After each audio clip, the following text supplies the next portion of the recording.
Hey everyone, welcome to the Doctors Running podcast, where we, a group of doctors of physical therapy, talk about the art and the science of the things that we put on our feet. Today, we are very excited to have a special guest, Richard Kuchinsky, who is an expert footwear designer who has come on and has been nice enough to share some of his time and his story with us. Richard, thank you so much and welcome to the podcast. Thanks for having me, Matt. Of course. So he is the principal and owner of the Directive Collective, which if you don't know about, you should definitely go follow right now because there's some really cool content that he puts out about footwear design. It is a footwear design consultancy, and Richard has over 20 years of experience in the footwear industry in a variety of areas, and he's got some times behind that, being a good runner and a 250-39 marathoner, multiple-time Boston qualifier.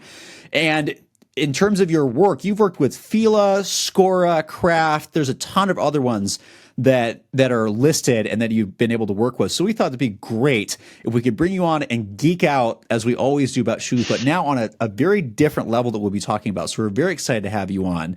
Our subjective for those who are listening, please leave this in the comments, is if you could design your own running shoe, what would you make? Because Richard's going to tell you all about what he's made and what he wants to make. So we're really excited about this. So, Richard, thanks again for coming on. We've talked back and forth for a little bit, so it's finally good to have you here. Would you mind telling us, expanding on what we talked about, and say, like, hey, how did you get into this? Like, what's the background on this? For sure. Yeah, it's really interesting, honestly, because it's kind of all, connected, but not perhaps in sort of the usual way. My background is industrial design. So I went to school for industrial design at Carleton University in Ottawa, here in Canada. I'm based in Toronto at the moment. And yeah, coming out of school, at school we did all kinds of consumer products. I was looking to kind of go into that. And, back in, this was 2001, it was, what was cool. It was like Nokia, it was like Philips, Frog Design, Apple, that kind of stuff. I honestly never really considered footwear. So it was all like kind of consumer products. At school we do things like Black & Decker, power tools, furniture, a little bit of cars and kind of stuff. But I was looking for a job. I moved back to Toronto. That's where I'm from Ottawa for the summer. And I was applying to all these different consultancies and in-house corporate teams, and just kind of waiting to see what would happen. And in the meantime, I was working at Banana Republic. And a friend of mine who graduated, that was not related, obviously, to the career path, but got to make some money. Yep. A friend of mine who graduated the year before me, he worked at the Badass Shoe organization here in Toronto, and he's like, hey, we're hiring for a junior designer. You might be interested, check it out. And I've always liked shoes, but, back then there was no such thing, honestly, as like sneakerheads. Like that just wasn't a thing. So, again, I remember lots of shoes, when I was a kid and the first Jordans I got and all that kind of stuff. But like it just sort of was, in my head, at least, not connected to what I was trying to do professionally. But I figured, it sounded kind of cool. And I definitely was sort of into fashion, and soft goods was kind of an interesting sort of like kind of off route from product design. So I said, I'm going to apply. I drew my first shoes the night before the interview. Luckily, I think that those sketches do not exist because they are probably totally terrible. Actually, they might, but hopefully they won't ever see the light of day. But yeah, obviously, long story short, I got the job. And it's the kind of thing where I've never looked back. Footwear is just a really interesting niche from industrial design, from product design. I had great opportunities, when I was working with the Badass Shoe organization. It was under the Power brand, so much so that, like, I would say maybe a month after I started, my boss sent me to Asia for a trip by myself. Said, you've got 1 week of work to do and 3 weeks to go to the factories and just like see everything and just learn. And, that was basically the, start of my career. And like I said, I've been doing this, like you said in your introduction, for 20 years. And, there's been a lot of interesting steps along the way. But yeah, it was kind of like all kind of stemming from that industrial design background. So it sounds like there was the classic, like, oh, let's toss you in. You're going to learn trial by fire here, right? Sounds like totally, and it's the best way. Especially within shoes, and I talk about this a lot, on my content. Tons of people now want to be footwear designers. Again, it wasn't really a cool thing kind of back then. Nobody knew any shoe designers, and of course there's no Instagram and stuff like that. But like the best way to know shoes is to know how shoes are made. The best way to design shoes, and so my boss, his experience was working from, he started the production line and kind of grew his way up to be a brand manager. Jim Russell at Power. He was a lifetime shoe guy. And so he knew that was just such a key skill to learn as a young designer. And I had that experience, and I'm so thankful for that. And yeah, it's why I'm, doing what I'm doing right now. Can you, you've talked about your background in industrial design. Can you help me understand what that actually means? Like, what is industrial design versus some other kind of design? I guess I'm not familiar. Yeah, no, I mean, definitely, yeah, that's a good question. That's super common with industrial design. Essentially, what industrial design is, the easy way to explain it is architects design buildings, industrial designers design everything else. So, the term comes from, back in the Industrial Revolution, it was designers that were kind of responsible where kind of things took over from craft to kind of have that combination between designing for basically mass production. Again, that's the industry part. And so it's everything from, styling, aesthetics, ergonomics, the psychology of design, of how that works into sort of product design. But yeah, it could be, the classic examples are, cars, power tools, chairs, but it's basically everything in between. And these days as well, lots of industrial designers touch on sort of UI, UX design, may touch on even some sort of like graphic design, although that's not typically part of industrial design, but it's, obviously encompassing shoes as well. Cool.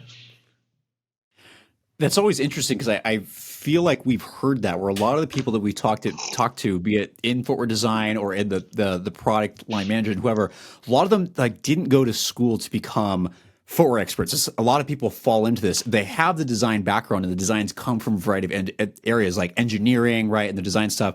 But it's interesting that would suddenly take you into shoe designing, and it sounds like there's no straight path into this. Is that what I'm hearing? No, I mean, for sure, within, especially, obviously we're talking athletic shoes here. I would say that, the typical paths are, either through industrial design or sometimes through like architecture, like Tinker Hatfield, I believe, was an architect or trained as an architect. But I've seen people come into it from, fashion design, from, like you say, engineering.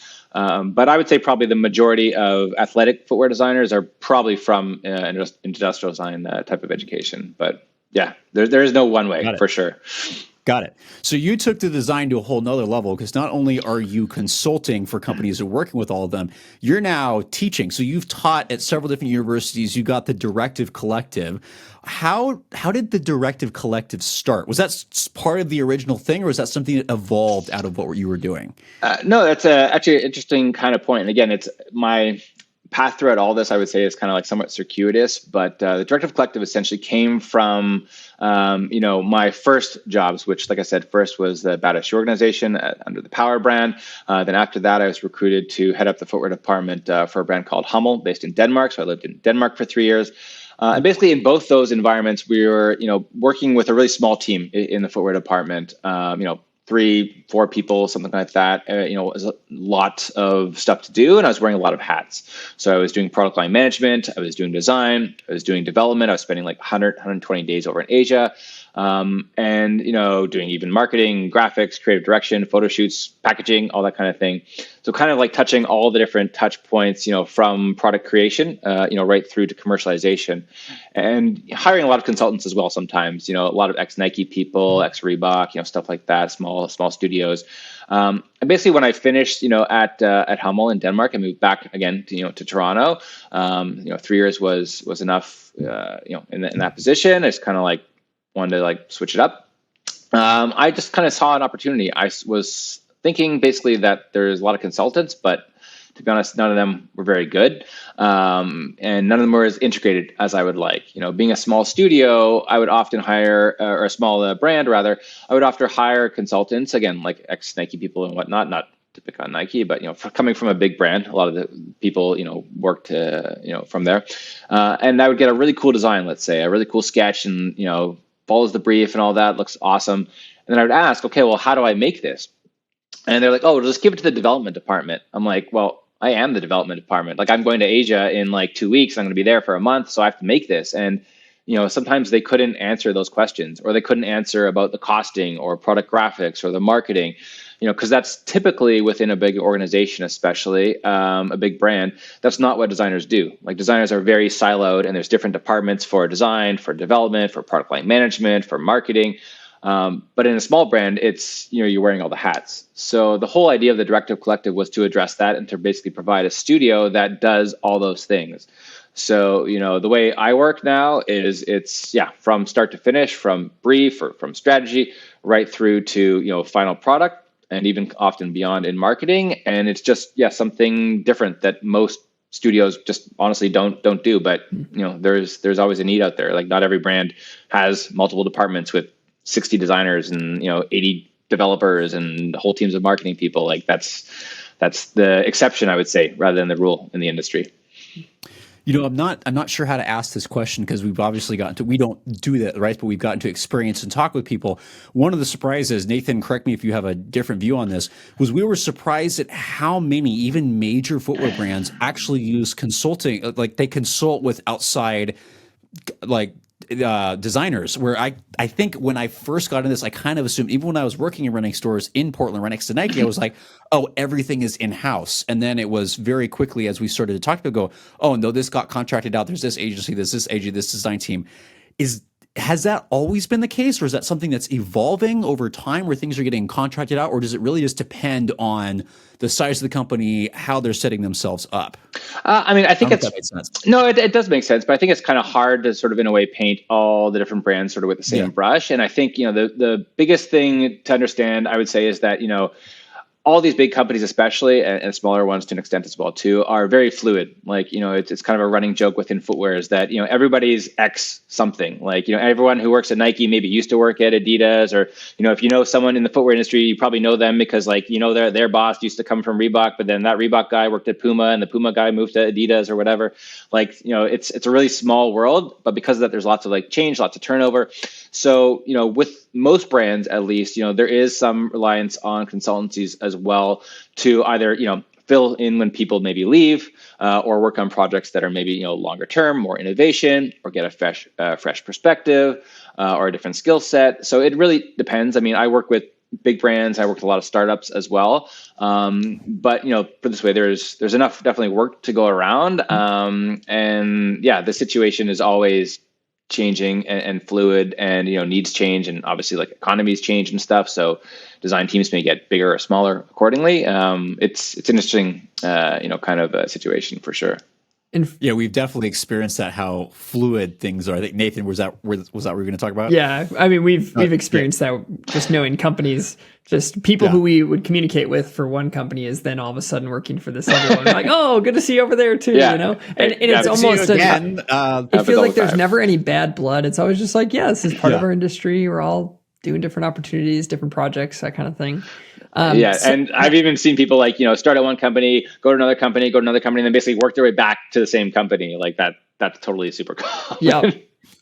So this might be off topic. Oh, go for it, David. I was also curious, with you wanting to be a consultancy that kind of brings you from start to finish, how big is your team, and what sort of roles do you have within the Directive Collective? Sure. So you're looking at the Directive Collective. It's me. It's you. It is me. Yeah. So the whole idea behind it, and the idea behind the name, essentially is, again, a different model of the typical sort of studio agency kind of structure, where often they would have a team of people, and usually there's sort of a head guy, again, often with more experience and whatnot. And then there's, usually junior designers, sometimes there's interns. And the whole idea of, though, I think having a lot of people on staff or a lot of the overhead and a big, fancy studio space and whatnot, again, to me, just never made any sense because, when I was hiring those consultants, you're paying for that. I mean, at the end of the day, these are people sitting around, and maybe they're sitting around doing nothing if there's no projects. Maybe they're busy if there's lots of projects, but again, these are bodies and these are people.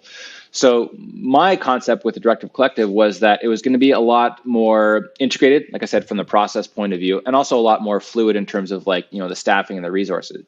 So it's a collective in the sense of, again, me, I'm the one running it, and I'm sort of the head of everything, but I bring people on as needed, and it's typically more from a specialty point of view. Like if I'm, let's say, have someone that I'm a client that I'm working with, and then we need video or, some photo stuff. I'm not a photographer, so I'm going to bring someone in, to work temporarily with me on that. or, I've done stuff with artists and illustrators for certain, product graphics and stuff like that. Or I've obviously got, technical people I can kind of bring in, or I'll work very closely with, let's say a last maker or like a very experienced, technician or engineer or something on a project. But yeah, having kind of a whole staff of people, on staff and like basically paying people if they're not busy, to me never makes sense. And as well, like I just don't really like the idea of, you hire somebody, you talk to me, I'm like the head of it and I'm the face of it. And then you work on the project or you get your work back and it's done by some, junior designer or an intern that like, has 2 years experience instead of 20 years experience. Like to me, that never kind of sat right. So yeah, if you hire me, you get me. Like I'm the one doing the work and I'm the one that's on the calls and we're not, not getting passed off to somebody else. Very cool. So that's an interesting skill set to have developed, because it sounds like commonly what's done, as you just said earlier, it's usually people silo, right? They're in one specific area. This is what they do.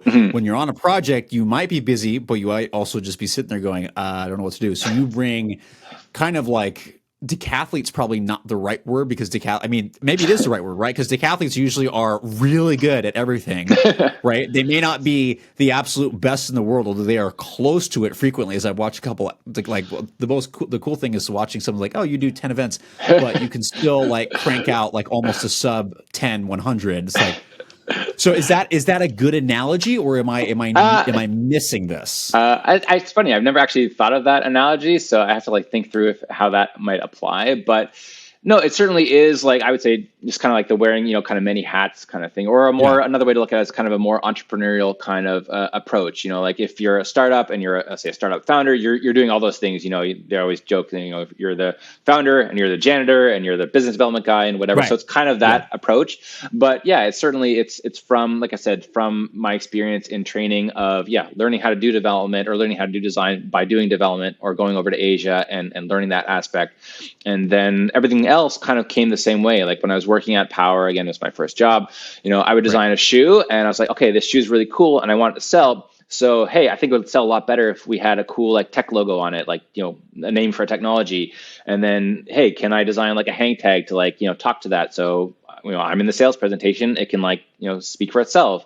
Or like, can we do a new box? Like a new box would make this new, high-end performance shoe look really cool, right? So I was doing all these things and I was given the opportunity to basically, have free reign with it if it basically made the product better, if it sold better. So I just kind of like, followed my own passion for like that kind of complete storytelling. And yeah, that's kind of what I do now, or at least, try to, and the kind of clients and projects that I work with. So I think probably, sorry, Nathan, maybe the better analogy that I would use is not the decathlete, but being able to have a bird's eye view of this, where I feel like when you're siloed, you might only see your piece, but when you see the whole thing, potentially you can make the whole piece, everything work together, because there's a bunch of different pieces that go into this that we'll talk about.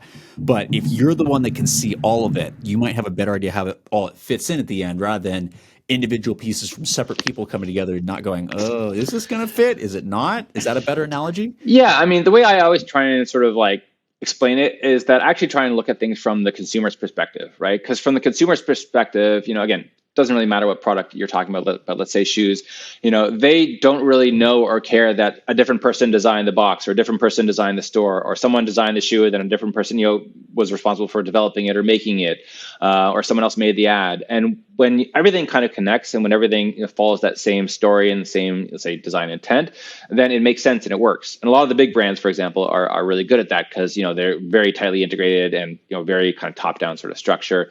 But you often see when it doesn't work, of like, okay, well, I saw the ad and this is sort of what they were promising, but then in store, this was the experience and it was kind of weird, didn't make sense, and then I see it, the product, and it kind of like, it's not what I thought it was. And then, I don't really understand the technology or something. Like when those things kind of break down, because let's say they're done by different teams, it's just basically from the consumer's perspective, confusing. So I try and look at it, from perspective of everything should be in a way from the same person, if that was possible, right? And again, 100 years ago, maybe that's how it was done. It was one guy making, his shoes in a shoe store or something like that, and then selling the shoes when you walked in.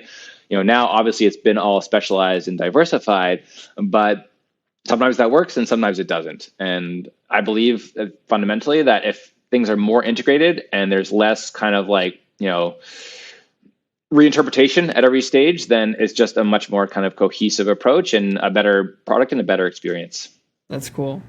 Do you, of all the projects you've worked on, do you have one that you're most proud of in the last 20 years, or a specific shoe that you ended up working on, or anything like that? Sure. I would probably say the Scora project was one that, I think really represents, what I do and kind of what I like to do and how I like to work. And coincidentally, it was also the first project that made me a runner. I wasn't a runner before I was designing running shoes. That was kind of the project that tipped me over to the dark side, I like to say. But yeah, it was a kind of project where, the founder of the brand kind of came to me and said, I want to start a shoe brand. He didn't know anything about shoes and kind of like trusted in me. And so everything from, the branding, the logo, the strategy, the positioning, the design, the development, the packaging, the marketing, the, ads, the website, the social, all of that, I got to work on and kind of, put my vision through what his vision was to bring to market. So Wow. it was a really interesting kind of thing. And, Score was a client for, I don't know, I want to say maybe like 10 years or something like that. So, it was, again, to build something from nothing and to kind of get to market and following all those stages and all those integrations was, something I'm still proud of. And, at the end of the day, like, it's also just kind of, I find, rewarding to kind of also see how the market and how consumers, like it as well. Like, I still honestly get people messaging me, asking where, they can buy shoes, and they haven't been in the market in a long time. I've seen at least 3 people, put it this way, who have gotten tattoos of the shoes on like their body. Oh, that's like cool. They took a photo or a drawing or whatever of the shoes, and like they tattooed them because they ran their first marathon in them or something like that. And like, okay, that's kind of like, that's kind of crazy. Like, I think happened maybe with Jordans or something like that, but like I don't know too many people who are like, I like that shoe so much, I'm gonna like have a drawing of it permanently forever. That's so exciting. I can see why that would then, I mean, it sounds like that project and that shoe changed your trajectory and changed everything that was going on even in your running life. And then you found out you're a fantastic runner too. So let's kind of shift and start talking about actual footwear design. So when someone comes to you with an idea, and it probably differs depending on who's coming to you and at what stage of things, but let's say it's fresh. Like, where do you even start when it comes to designing a shoe? Sure. I mean, I would say it's always different, and that's always my answer. When the question is sort of like, how does this work? I'm like, it depends, because it really does depend though. If like if it's like a new brand, or like I say, it's sort of a founder, like in that Score situation where like they don't even know what they want to make. They don't even know what the product is, or don't even know what the question is that we should be answering. Versus, let's say, if it's a brand that has, a clear brief or has a product line saying, okay, we need this product to fit this, need, or this is the next generation version. I did a couple shoes for Ultra, for example, and they're like, okay, well, this is the, the Provision 2.5 or whatever it was. This is, everyone knows what the product's supposed to be, how it fits. This is kind of what we're trying to improve. It's a much different situation.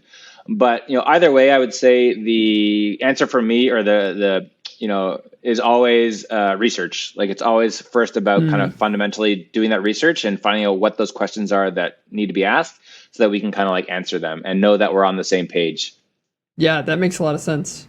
And when does it get to the point where then you're actually starting to draw or create? Like, there's the different, it sounds like there's different stages of this whole thing. Is there a typical start I know you said it depends on everything, but what are those stages of development for a shoe? Sure. So, I mean, I would say, first stage after sort of that research or strategy or positioning, is, pretty typical. It's sketches. It's working on sketches, and depending on if it's a designer or what the project is, it's usually like a loose sketch to kind of figure out overall design intent, overall kind of structure of like what the construction might be, or what kind of the lines and stuff kind of might be. And yeah, it's like kind of at the end of the day, kind of can't beat drawing. That's what I believe, at least. Yeah. And do those, so for us coming from the physical therapy biomechanics background, we think a lot about shaping and geometry and all this kind of stuff. And all these different shoes have things that are identifiable to them. You think about like the Vaporfly, the original 4% had this like tail with the point at the end. You have the I don't know, swallowtail that Hoka did for a little while, yeah. Right? So like you have all of these little design elements that come in, and even like little ribbing in a midsole or different like flares within the middle. Do those come in through the drawing process, or is that later? And are those integrated for design purposes, or do they get added later by like a biomechanics team or something like that? No, I mean, those are definitely kind of design signatures and that are kind of part of it. Again, in terms of sort of the function of those or kind of why those are in there, it ultimately, might depend on sort of what the brief, maybe it's like trying to, get a iconic, visual look on it so that, when it's on the shelf, it looks really different, like you say, with the Vaporfly, with that tail or that shape. Sometimes it is a functional thing saying, okay, well, how can we like design this to kind of have a more stable kind of platform? I know it's something, you guys look at a lot. So maybe it's a question of, okay, what's the overall outsole shape and like how narrow is the waist compared to the heel or something? Or, how big is the sidewall? Or do we have flex grooves or not? So there's definitely a combination, within that kind of design process of both form and function. And again, that's part of the discovery phase at the beginning of saying, okay, well, what is the problem that we're trying to solve? Is it, just sort of an aesthetic thing? Is it a functional thing? Is it, something kind of totally new of like, we're trying to like figure out a new kind of function or a new kind of definition of, okay, well, a category or some kind of weird combination of like, okay, what would happen if we did a running shoe but for this kind of surface or this kind of runner? All that happens though in the design process for sure. Wow. And how much knowledge do you have on that beginning sketch part about the types of materials that are going to make up that drawing? And if you have knowledge of it, how does that influence what you do? Definitely materialization is a key part of it. And again, that's why I was talking about before of like knowing how shoes are made ultimately is kind of what informs, good design, I believe. And obviously, being a runner, knowing intimately how those, different materials kind of react and how they feel, I think is a huge advantage. So yeah, when I'm drawing, say sketches or lines and stuff like that, it's not just, random lines, especially like I said, having been in all those factories for so many years, it's in consideration of, how is this going to be made? Okay, is this midsole going to be EVA or, a supercritical foam? And what can you do because of that? Or what can't you do? Or, what's the price point even? Or what's the, quantity even that we're trying to hit on this shoe? So that may limit certain, construction techniques or how many molds that we can open. Is the upper going to be knitted or mesh or engineered mesh or, all that kind of stuff is kind of like, it's not at least if it's done right, it's not a process that's like, hey, you get a bunch of lines that look cool and then figure it out afterwards. Cause that is a recipe for disaster. It's all kind of integrated and filtered through but not in a sort of like, okay, A, then B, then C. It's kind of all mixed in with, the 20 years of experience in my head, basically. Yeah, that's pretty cool. And then what's it look like to go from these drawings that you have to actually creating the product? Is that something that you go somewhere and do that? Like you said, you go on these trips and you have a couple weeks to kind of get something done. What does that creation of the actual thing look like? For sure. So the typically creation process is, I would say, number one to understand is an iterative process. So, there'll be a first sketch, but usually that's not like, okay, that's it, done, go make it. It's, a first sketch and obviously back and forth with the client to kind of figure out, okay, what, do we like about it? What do we want to revise? There may be some consultation with, an engineer, either on the production side or even on the biomechanical side of saying, okay, well, yes, but we have to like tweak this or how about this? But it will kind of go through several different phases, and those are typically 2D, but also could be 3D. Something like this, even let's say drawing on a last to kind of figure out how this looks in 3D. But at the end of the process, the goal is either way. Doesn't matter sort of how you get there. Is you kind of have a set of specifications, like you have a tech pack, it's called.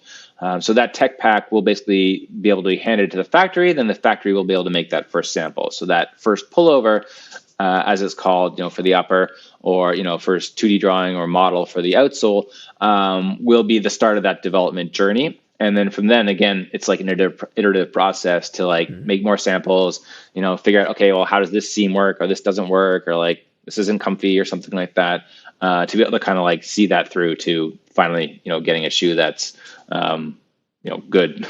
Yeah.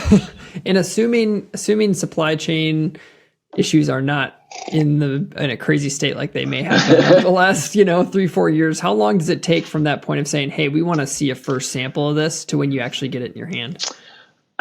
So the actual like development process in terms of sampling is relatively quick, but the process as a whole is quite long. So I mean, put it this way, I'm developing shoes right now that are for spring 2025, and I started designing those shoes in probably January, and that's like not a crazy long timeline. Like if it's something even far more innovative, let's say, or it's a new brand, let's say, that doesn't have a factory or a last, it might be even further ahead. So yeah, being like 2 years out is, I would say, relatively typical, but that's including everything from not only the design, but the development, and then commercialization in terms of like actually production, time to ship them on a boat to the shoe store and all that. Yeah. But it's all part of it, at the end of the day. Cool. I think that's the joke that we've heard throughout the industry, is that we'll give feedback, and a lot of the designers and developers are like, wait, that shoe's just coming out? Didn't you? I haven't thought about that shoe for years. And it's like, oh, wait, I forget what this process is like. Yeah. Okay, got it. Totally. It's the one thing I always joke about, like when it comes down to like New Year's or whatever, like, oh, yay, it's 2023 or whatever. I'm like, I've been running 2023 on like things for like 2 years. Like, that's it.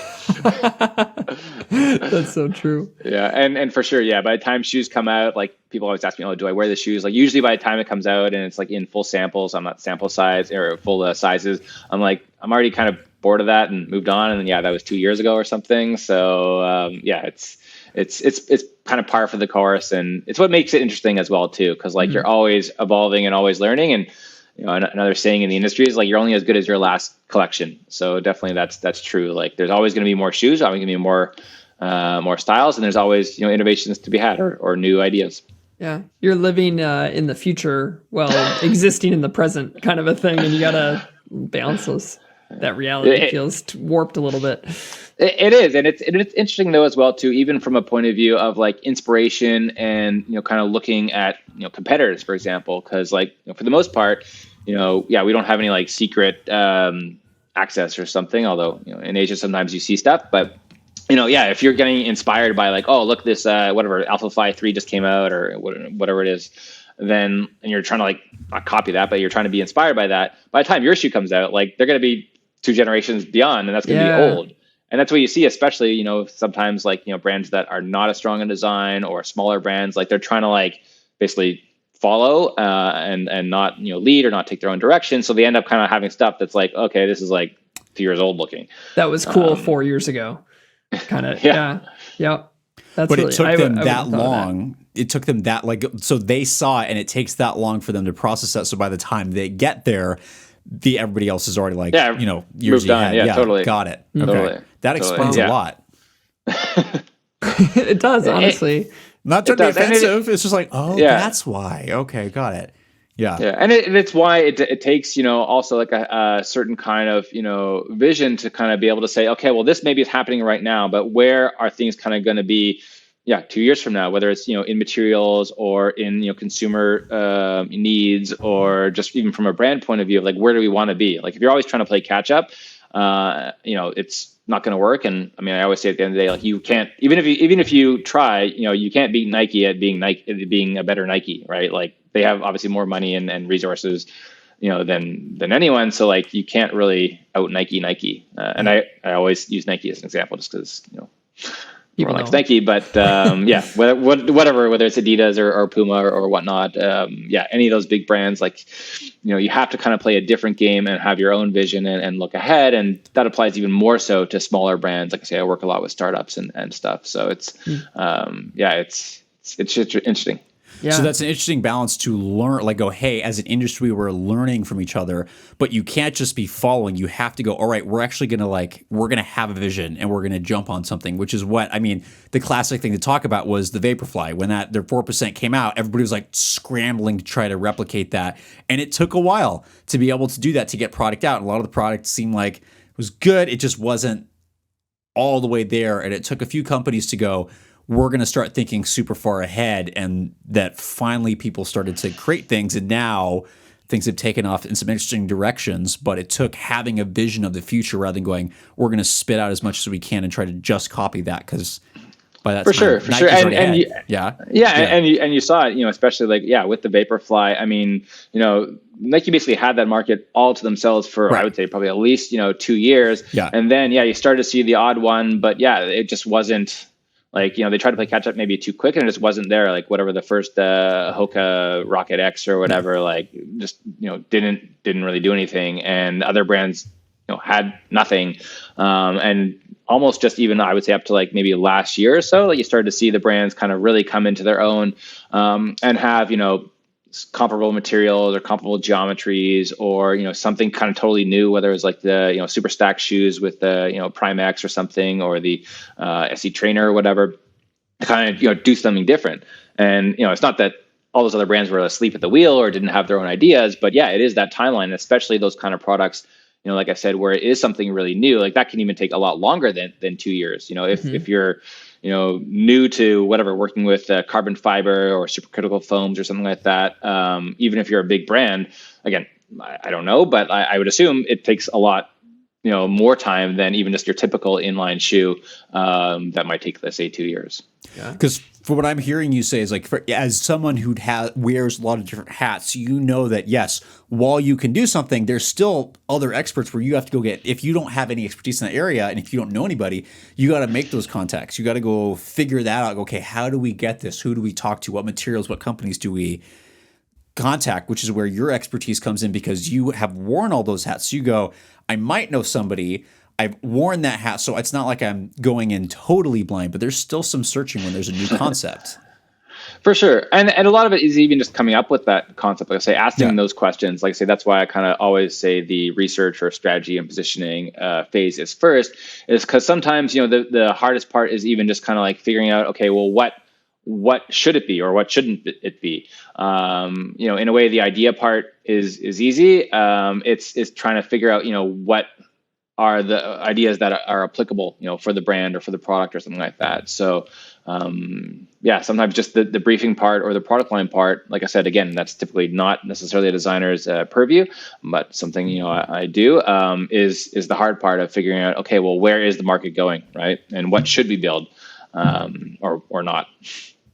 So a question for you that I have, I do actually want to ask about that in terms of projections of where you think things are going and trends you've been seeing in your design endeavors. So we'll kind of table that one for maybe next. But I am curious as well, just with the position that you sit in, the perspective you have, we've seen changing in prices of footwear, right? So you have a range of shoes that are sitting everywhere from now $150 is a very typical price for a daily trainer, all the way up to $275, $300, or some shoes that are Run Speedland or whatever. They're creating shoes that are $350, $400, $500. What's your perspective on pricing in the footwear industry from where you sit? How fair is the pricing for the shoes that we're seeing on the market? Ultimately, the price is fair because it's a question of what you're getting. And I think that, that's the biggest understanding that I think that people have to have is the model of how much does a shoe cost is directly related to, what's in it basically. And obviously, price of labor and stuff like that. There's no scenario where all of a sudden some shoe companies decided to charge some crazy price and was just all of a sudden making way more money. It doesn't really work like that. It's, basics of economics, supply and demand, right? If they just decided to charge crazy prices and no one wanted to buy it, then that wouldn't work, right? But when you're talking, of course, nowadays about how many shoes have carbon fiber plates in them, even some that shouldn't probably have carbon fiber plates. But I'm so happy to hear that. Can we say that one more time? We agree. That's a whole other conversation. But that kind of thing, or even supercritical foams, or even just the type of engineered knits and meshes and stuff that we have compared to what shoes were. Not that long ago, even like I said, before, not even just before Vaporfly, but before even some of the newer generation where you were getting things like, the fly knits or the, engineered meshes and stuff. And shoes were basically, don't go that far ago to look at. Shoes were basically, one piece of EVA, some rubber. The upper was a mesh with a couple overlays. Maybe you had some like, no-sew, hot melt TPU and stuff kind of going on. And that's about it. Like there wasn't a lot, in there, that would change the price. Whereas, now there is a lot more. And obviously, again, labor definitely is part of it. I mean, cost of labor in Asia in many countries has gone up. China primarily, but even across Vietnam. And that's just kind of part of it. I mean, obviously, the price of everything goes up, over time in long enough time scale. But yeah, certainly the performance side of things in terms of materials is a huge factor. And the Speedland shoe is a perfect example. Like what Dave and Kevin have built, especially with that first one there when they kind of came out with that $350 shoe, and everyone was like, "Wow, well, it wasn't your typical trail runner, right?" Like they were building something that they kind of put it as like a trail piece of equipment, right?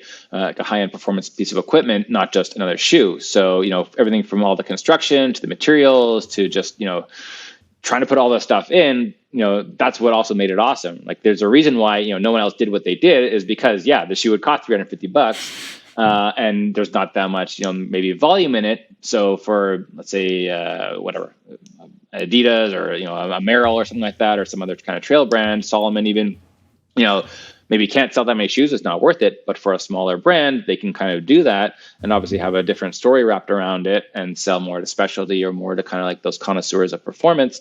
It can work, right? So, and yeah, that's again, the balance even just between, new brands or smaller brands and big brands. Like, that's why I was kind of saying, even going back to that point of like trying to not out Nike, right. Stuff like that is a perfect example. Like it wouldn't be worth Nike's time to do something like that because it just doesn't sell enough. Right. And I think what's interesting too, is just for someone like me, I don't get to realize that part of a shoe creation is paying you, right? So like part of what you pay for in a shoe is the development of that shoe. And that involves a team that needs to be paid to help create the sketches and all these iterations of things. Like this 3-year process. Can I quote you on? Can I quote you on that? Yeah. I should put that on my website. No, I mean, for sure, it's part of it. Honestly, it's a tiny part. Like I have a video on my social. People always ask me, how much does it cost to start a new footwear brand? Like I say, I work a lot with startups. And by the way, if anyone has an idea of starting a footwear brand, I would love to work with you. But yeah, go watch that video first. But I always say, it costs like $1 million. So, what you're paying me, for example, is definitely not $1 million. Although that'd be nice, but it's a small, tiny part of it, because all those costs, when you do add them up of, molds, of, production cost, of marketing cost, of whatever sales costs, stuff like that, distribution, logistics, is a big part of it. And those are the numbers that really make a difference to the price of the shoe. Like, I guess you could say, the cost of design is part of it, but it's a pretty small part. I will say, without mentioning a company name, because they were nice enough to communicate with me about this, when I was early in my dissertation or early in my PhD, I still was really wanting to do footwear, which a very brilliant PhD in footwear once told me, do not do that for your dissertation. You do that afterwards, or you'll never finish. So when I was asked this company, like, hey, if I wanted to modify the last or the mold of this shoe, how, if I wanted to get a couple of variations of that, how much would that be? And they're like, yeah, every time we change a small piece, it's like $7,000. It's $7,000. And I was like, for like a small change, like, yeah, at minimum. And it blew me. I was sitting there speechless and like, are you okay? I'm like, I'm just processing this. Like, it's expensive. For sure. Yeah. I mean, put it this way. What I always say is, like, at the same time, there is a cost, of course, to design and that was pre-pandemic, by the way. You pay for that.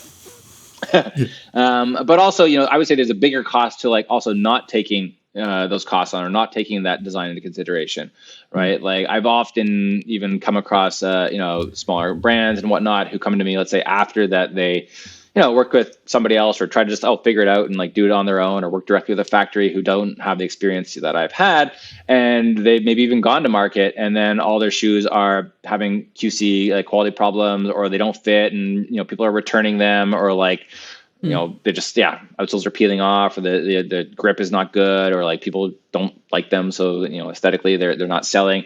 So I always say, you know, the cost of hiring good design may be expensive, you know, relatively, like say definitely not $1 million. But the cost of not, you know, taking on that cost is even more, right? And that's the bigger cost is like, when you're getting returns, or you're getting, you know, shoes that are have to get sent back to the factory, or your production is delayed, or whatever. That's really expensive especially for a smaller brand. So it's not like the bigger brands could probably get away with that, because we've seen quality control stuff where it's like, ooh, like this is getting returned. People are complaining this part is peeling off, or this is happening. So a larger brand can probably eat that up, right? Your Nike or Adidas can eat that up, but a smaller brand, that might be the death of the whole company, right? It's like for sure. I mean, even for a big brand, I mean, no big brand wants to do that. Yeah. No, I mean, put it this way: for a big brand, yes, obviously, Nike's not going to go out of business if 100,000 pairs of shoes are crappy and they have to, like, you know, burn them or whatever. But at the same time, you know, all the problems are magnified if you're a bigger brand, right? Like that's the bigger thing to understand too. If you're a small brand and you say make a first production order and it's 2,000 pairs of shoes and all of them are, you know, have a problem, you have to fix them. That's 2,000 pairs of shoes. Like that's not nothing, you know, depending on the cost of the shoes and then whatever. But if you're a bigger brand and your first order is like 250,000 pairs of shoes and all of those have to go back, like that's just a bigger problem, right? So, you know, nobody is immune from, you know, the costs of mistakes. It happens, right? But you learn from it if you can. So bringing back one of those things you started referencing about trends, you actually referenced plates. That might be one of these things that we talk about. But from your position as a designer, what trends have you been seeing coming in the last 5 years? If you can talk about stuff that you're seeing now in design that I guess won't happen for a couple years, please do. That's super interesting. But if you have to stick to what you've seen kind of in terms of what's at market, but what trends are you seeing in the industry?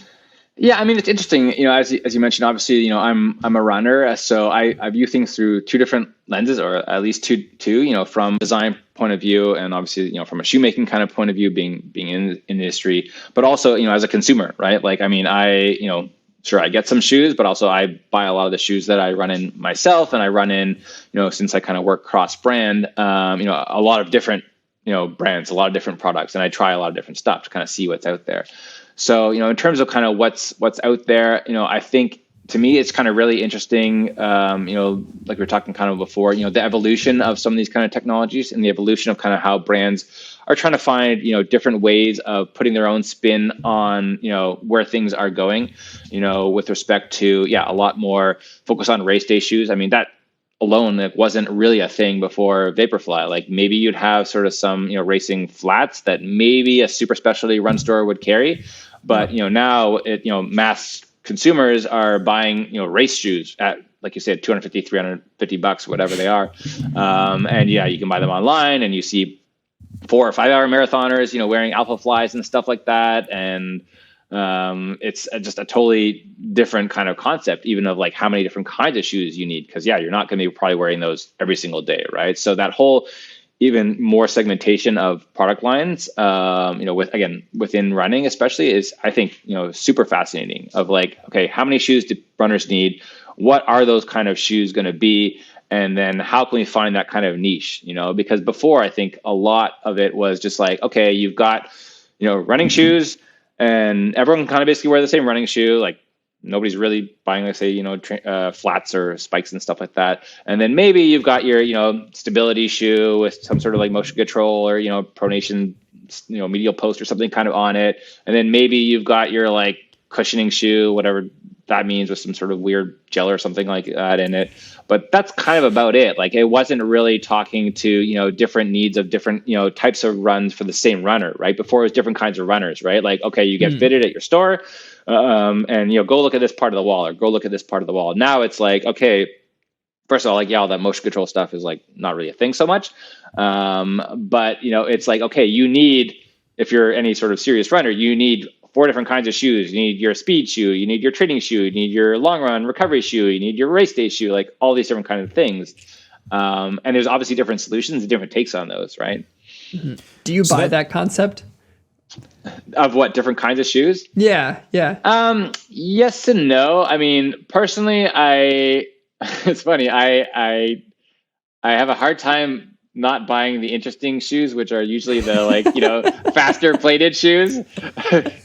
Just because if I'm gonna spend like $200 or try something out, I don't really want to wear just like a plain EVA, I don't know, whatever kind of boring shoe. Yeah. But also at the same time, my coach is always saying you got to slow down on your run. So that's probably somehow connected. So I'm going to follow it up. That goes into one of the questions that we've gotten frequently and we've been thinking about for a long time is how would you categorize shoes of today? Because like you said, this is back when I was in running stores years ago. The old way it wasn't really about the racing flats. And I love that you touched on that because people don't really understand that back in the day, racing flats were for the few crazy ones that would actually run all out. Most people just wanted a comfortable shoe. So it was your neutral, your stability, and your motion control. That was really how the shoe wall was categorized, even to this day. Maybe you got some when the minimal stuff started coming about, which is right at the tail end of when I was working in running stores. No, that's not true. It was during that. Then you started getting some here's your minimal stuff. Now you mentioned we've got this giant explosion, and people keep asking, how would you categorize? So my question to you is, as a designer, how do you categorize footwear? How do you organize the wall in the store? How would you organize the wall in a store? Is another great way of putting that. I think a better question is, how does a consumer look at it, and the fact that for the most part, those walls also don't exist, right? That's another big thing to kind of look at is run specialty is, I think, super important. I've worked a lot with a local running store. I've even actually designed a running store, the interior design of it here in Toronto, Black Toe Running. Great running shop. If you're ever in Toronto, check them out. Cool. But a lot of purchasing happens either direct to consumer online, you can buy stuff from whatever.com, or through Run Specialty online, or again mass market kind of stores and stuff like that. So it is a different scenario, and even obviously within Run Specialty, a lot of them don't have them arranged in those neutral, whatever, motion control, stability kind of things. So I think again, it's more about understanding sort of the runner's needs, and that's kind of how I try to look at it as a designer, and what are kind of they looking for at the end of the day, and it's not always fitting in those boxes, right? And even sort of within sort of, say your typical kind of runner's training thing of okay, you've got your, speed work, your intervals and whatnot. You've got your recovery, your long runs, your easy runs, stuff like that. That doesn't necessarily always align with how the runner looks at it, even though they're doing those different things, right? So I don't know, for me, as I say, as an example, I like to wear, shoes that make me feel a little bit faster, even on my recovery days, because I feel super slow and sluggish, so it's more about, I think, the mentality of it. And I think that's kind of where also some of those interesting shoes are starting to kind of come from, that don't fit neatly in those boxes. For example, like I mentioned, the SC Trainer, that's one of my favorites. It has been, for almost all those things, because it's super cushy. So if my legs are dead, I want to wear that shoe. It just feels really comfy, kind of going into it, the day after some speed work, right? It's really nice because it's got a lot of cushioning. It's got some bounce to it, so I could wear it for a long run. It's got the plate, so if I'm doing some tempo work, it also kind of works for that. And it's super high stack, so sure, maybe technically I'm not, and maybe a little heavy, the past one at least, so I'm maybe not going to race in it, but a lot of people do, and you can, right? I mean, sure, technically it's not legal, but obviously I'm not winning any races or something, so no one's checking my shoes. But it's those kind of things of okay, what does the runner want maybe? And again, I don't know what the brief was for that shoe. But how does the runner kind of want to respond to their product, as opposed to what box is it going to fit in, or what day is it going to kind of work on? Those kind of interesting things I think are happening a lot more. And you get it from a lot of different companies as well too. Just what we don't really know what this is, or it doesn't really fit kind of where the conventional shoes are, but that's what makes it interesting.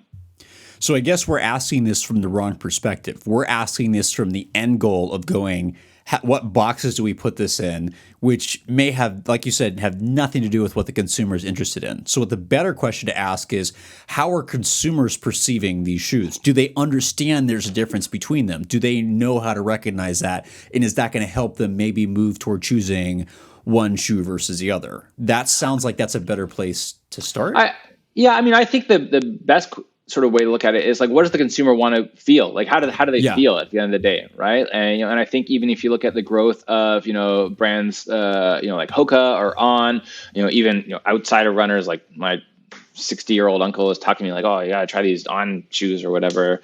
They're super comfy or whatever. Like, he's not running anywhere. A lot of old people are walking around malls and Hokas and stuff, but like, it's about the feeling. Like, they feel super comfy, right? And the same reason in terms of like the reason that people are wearing Alpha Flies to run a 5-hour marathon is because they feel faster or something like that to them, like psychologically, not even like physically. I don't know if it makes any actual difference if you're, at that pace, but, it's that kind of feeling, I think, that's kind of more important and kind of more interesting. So even if you look at sort of the reason maybe that people are not, going in certain shoes that maybe they should, or that they could, some of it just comes down to feeling, right? Like, I mean, I know I tried on, for example, like, the Prime X, and it just felt really not safe for me, right? I mean, I've heard it's fast, it's this, it's that, whatever, but like felt not safe. So yeah, I'm not going to wear it, right? Whereas some other shoe might just feel really comfy or feel faster, even though technically in a lab, it's maybe not testing as fast. Like, I think that that's a more interesting kind of way to look at it, is like, what's the almost psychology, behind that perspective from the runner. I think the level of something we talk about often. So we nerd out on physiology, we nerd out on biomechanics, and that's the world we live in, right? But one of the things that we come back to, because we're physical therapists, which means we're clinicians who work with actual humans, and so that's like a really nice thing about being a PT, is you can have the shoe that gives you the best numbers in the lab, both biomechanically, physiologically.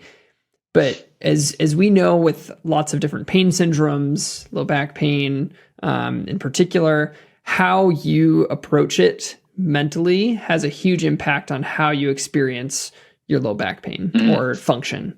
And so in the same way, we talk about how you might be able to run in the Vaporfly 3 and get a 3% running economy benefit. But if you don't feel confident or comfortable in that shoe, you should probably just run in your adrenalines if you love how they feel on your foot, because you might actually perform better. Performance is time. Performance is not running economy. And we've had this conversation before. It's always fun to talk to, like, we just actually interviewed, we mentioned Jeff Burns. He's exercise physiologist for the U.S. Paralympic and Olympic Committee. He's also a researcher at Michigan. We also talked to Dustin Jobert. He's an exercise physiologist researcher. They have such an exercise physiology mind. So it's super fascinating to talk to them. You come from the other perspective, not the other, but another perspective where it brings in a different way of thinking about it. So I love that. That's what the podcast is super fun for us, because we get to talk to different perspectives. So thanks for sharing those yeah, thoughts. No, I mean, I think you kind of totally hit it though. Like those kind of things about, whether it's like, confidence or comfort, or like they feel good. I mean, even when I was doing all the Scora stuff and it was like super minimal, back then also, like, yeah, I still see sometimes, but like not so often, like people running in five fingers and stuff, like they felt, good about it in some sort of way, like, that worked for them, right? And again, at the end of the day, there isn't like one shoe for everybody, and I think that that's interesting. And even another, perfect example I use all the time about, it's not just being about the numbers or how things test in a lab, is just the even existence of the Alpha Fly and the Vaporfly, right? Some people probably, I would assume, put it this way, I would assume the Alpha Fly probably tests faster because that's kind of supposed to be, the next generation, but there's still people running in the Vaporfly because it feels better, right? For them, right? Or it works better for them. So it's not just about like, yeah, okay, these are the numbers for it.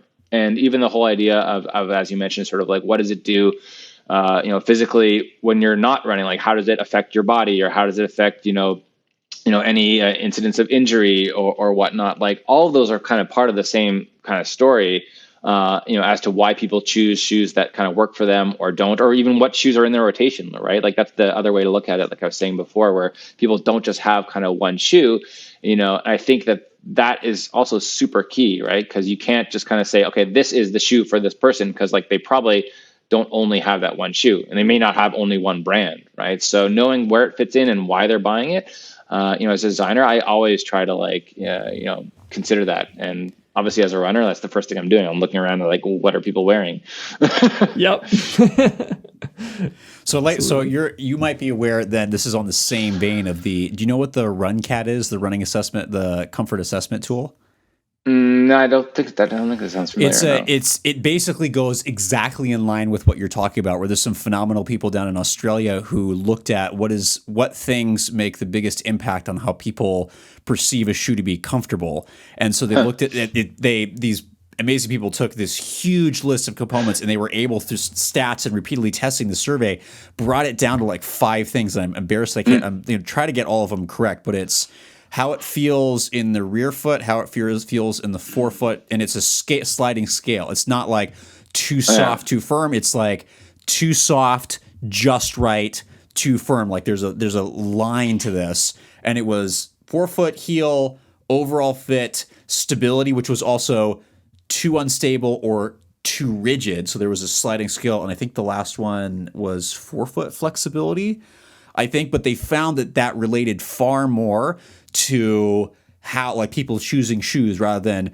what makes you look biomechanically best, which the evidence is also caught up with to go, you can have perfect mechanics with this shoe, but that doesn't necessarily mean it's comfortable. You're not going to wear it. And it is also not predictive of injuries, which is very interesting with Ben O'Nigg's talk about, the footwear comfort scale and all that kind of stuff. So it sounds like you're sitting there going, yeah, I already knew that, because we're looking at like how I'm trying to go, how do I make this person feel?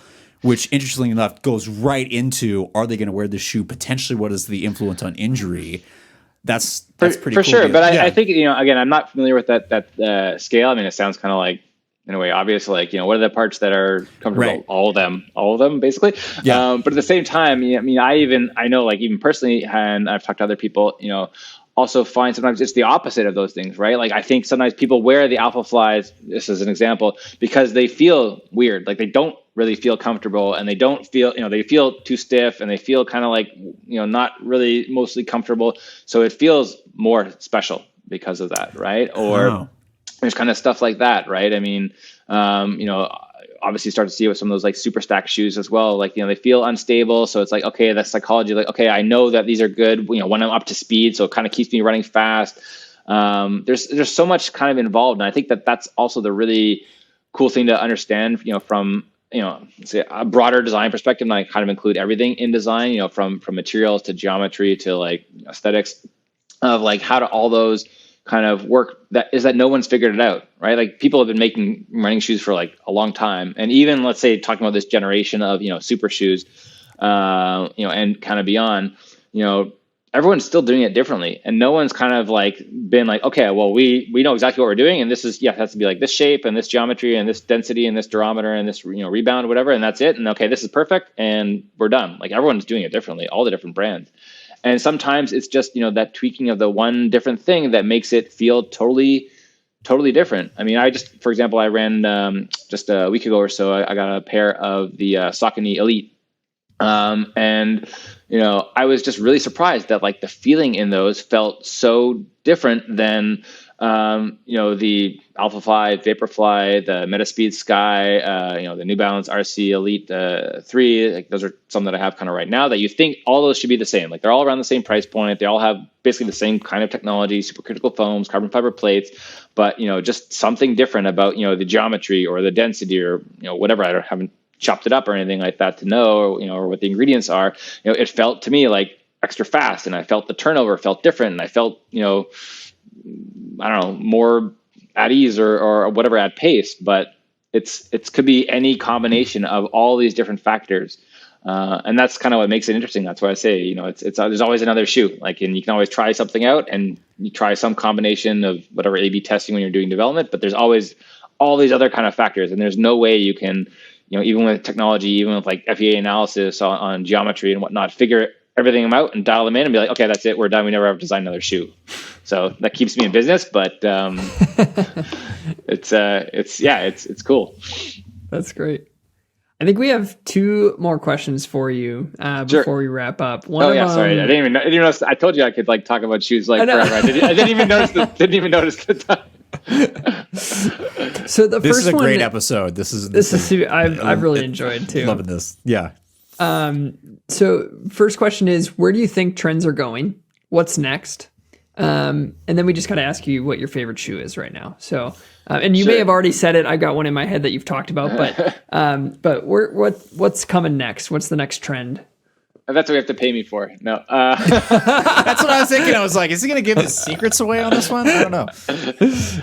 No, honestly, like it really depends. I always say, that I always say it really depends, but like I always say it really depends on sort of what, again, the question is being asked, and what's kind of coming next depends on sort of what brand is asking that question, what category is asking the question, because there's not one thing. I think at the end of the day that's kind of the big takeaway, and that's kind of how I look at it, and that's, like I said, why I always kind of focus on that research, and brand part, even with strategy kind of up front, is to kind of figure out, because what's next for, you always say Nike, but like whatever, Adidas, let's say, or whatever, is going to be very different than what's next for, some new brand that might kind of, want to launch a shoe, because what, they can do is different than a big brand, or, again, what kind of category? Like, we talk a lot about racing shoes and super shoes and all that, but like there's other shoes out there that I think a lot of interesting stuff is happening. So what's next in trail, might be very different than what's happening, on a marathon shoe or a 10K shoe, or,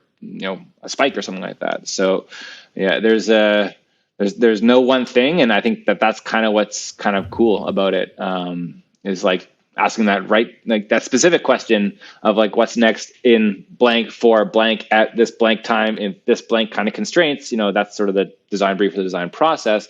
That's the fun part, is figuring out. For my students, that sounded like a Pico question, or like learning to ask better questions. So for the other listening, so all the talk we do about learning to ask better questions, that's the most important part to start, right? It is honestly, because if you ask if you ask the wrong question, you can just, you may get the right answer to the wrong question, and that doesn't help anyone, right?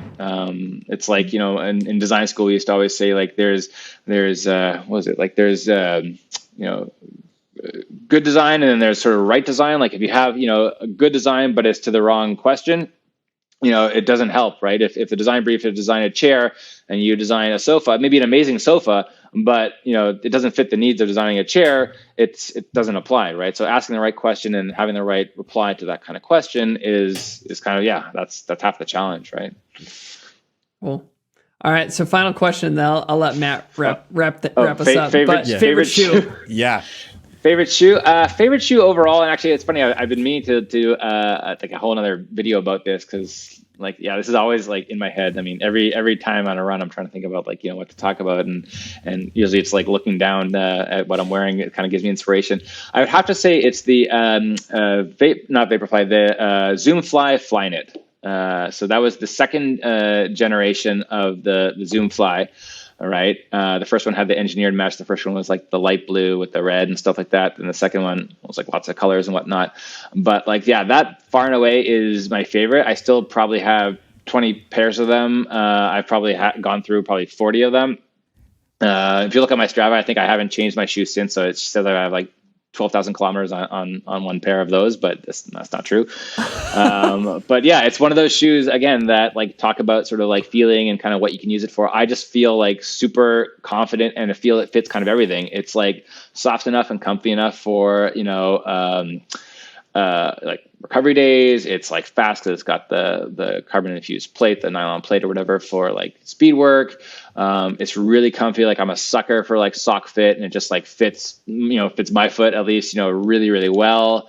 I just like, when they first discontinued them, I would just like go to the outlet and just buy like every single one in my size. And I've even had people like, buy them in the States for me and like, ship them up or bring them to me. Like when I couldn't find them here, like I love that shoe. And there's nothing special per se about it, but it's just, again, all those combinations, right? That's literally Andrea on our team has bought out like every beacon she can buy. So New Balance beacon is her Zoomfly Flyknit.